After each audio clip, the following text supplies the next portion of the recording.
Hello, this is Shar from The Real Kitchen for Real People, and I trust that everyone is feeling and doing well this beautiful fall day. Today I am going to make classic old-fashioned peanut butter cookies. Now this is a recipe that my grandma used to make way back in the day, and they had the commodity peanut butter, which was awesome, but you can't find that now. So I am going to use Peter Pan creamy and also Peter Pan crunchy. I have both I'm going to use in this recipe. So mine is a little bit different, where she used just whatever peanut butter she had. I'm going to combine the two, the crunchy and the smooth. So first of all, what we're going to do is cream our shortening and our peanut butter in a large bowl.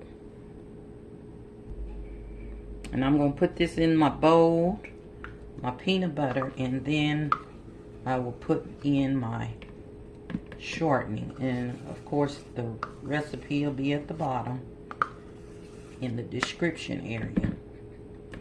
So I'm going to put the peanut butter and the shortening in this bowl, and then I'm going to blend it all together.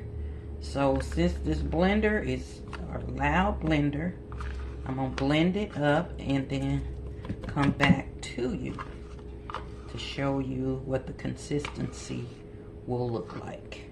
So I'm getting ready to blend this.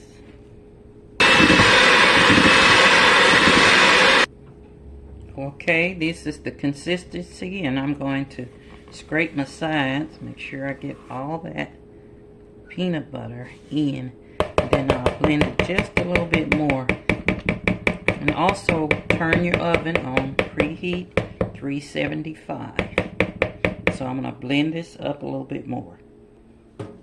Okay, as you can see the consistency of it. And now we're going to add in our sugars. We have brown sugar and white sugar.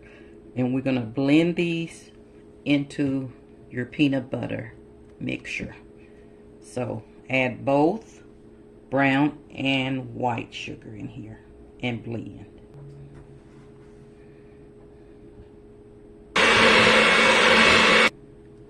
Scrape your sides and blend again. And make sure you blend your sugars into this batter real good. You want to make sure it's in there, mixed very well. So you don't want no grittiness. So let's keep mixing it. Okay, now that you blend that thoroughly, we're going to add our eggs to the batter.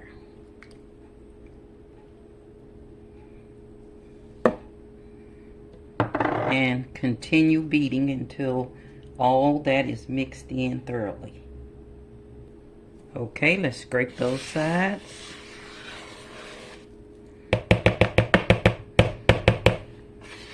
And continue blending for a few more minutes to thoroughly blend it. Okay, I set that aside, and in another bowl I've added my flour, soda, and salt, and I just stir it up so it'll be well mixed when it goes into the batter.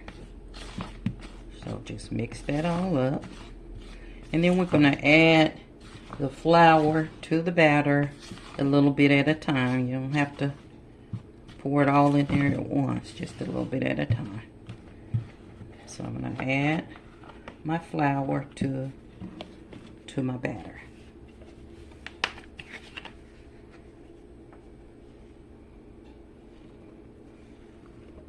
And then I'm going to blend it.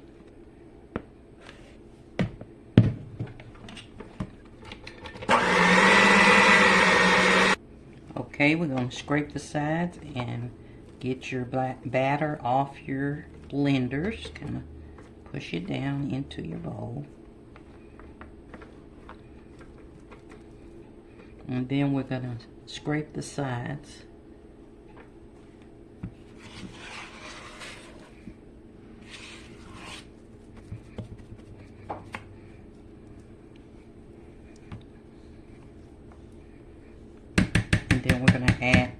bit more flour to the batter and blend. And you keep doing this until all your flour is blended in to where you don't see any white. You're not blending it like a cake batter, but you don't want to see the flour. So let's blend some the additional flour into it. Okay, once you finish blending your last part of your flour, it'll look like this. It's kind of beady looking. Okay, and next we're going to add our one teaspoon, of vanilla. We'll just add that in there. And then we're going to blend for the last time. Okay, now this is what it'll look like. And what we're going to do now is get our cookie sheet prepared. And you can use whatever cookie sheet you have. That'll hold quite a bit of cookies. So I think this recipe makes about 2.5 dozen, depending on the size that you use, you know. So I'm going to make mine, because what you do is just grab it and ball it together. So I'm going to make mine about this size. Let's see, give you an idea. Just make balls about the size of that. And if you want bigger cookies, that's fine. You can roll bigger cookies. But this is the size that I prefer. So I'm going to get my cookie sheet out and line it with parchment paper. Okay, roll in balls and lay on your cookie sheet. Okay, as you can see, I have 20 cookies on here.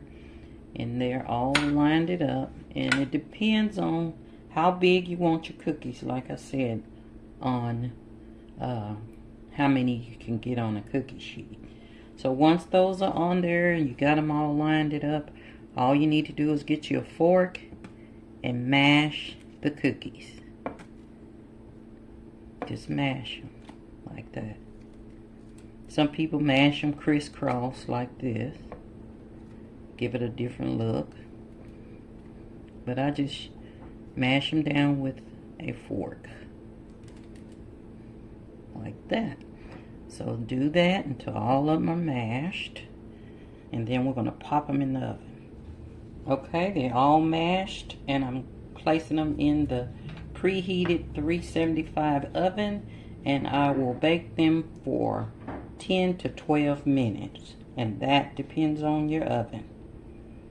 Until you'll see them get brown around the bottom edge.